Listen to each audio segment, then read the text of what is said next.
యాదాద్రి భువనగిరి జిల్లా యాదగిరిగుట్ట సమీపంలోని సైదాపూర్ గ్రామంలో ఉన్న శ్రీ రామానుజ టెంపుల్ కౌంటీపై Telangana real estate regulatory authority కఠిన చర్యల్ని తీసుకుంది.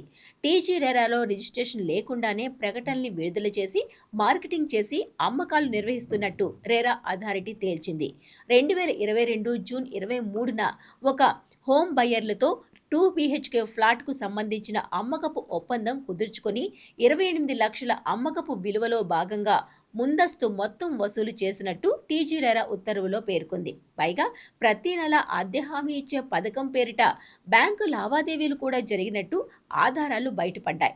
ప్రాజెక్టుకు ముందు టీజీ రెరా రిజిస్ట్రేషన్ పొందకుండా బుకింగ్స్ తీసుకోవడం, ఒప్పందాలు కుదుర్చుకోవడం, డబ్బులు స్వీకరించడం రియల్ ఎస్టేట్ చట్టానికి విరుద్ధమని టీజీ రెరా అథారిటీ స్పష్టం చేసింది. ప్రమోటర్ మాచినేని కోటేశ్వరరావుపై 32.12 లక్షల జరిమానా విధిస్తూ టీజీ రెరా ఆదేశాల్ని జారీ చేసింది. ఇంటి కొనుగోలు ముందు ప్రాజెక్టును తప్పనిసరిగా టీజీ రెరాలో రిజిస్టర్ అయ్యిందో లేదో తనిఖీ చేయాలి. అద్దె హామీ, అధిక రాబడులు వంటి ఆకర్షణీయ హామీలను నమ్మి మోసపోవద్దు. జాగ్రత్తలే మీ పెట్టుబడికి భద్రత అనే విషయాన్ని గుర్తుంచుకోవాలి.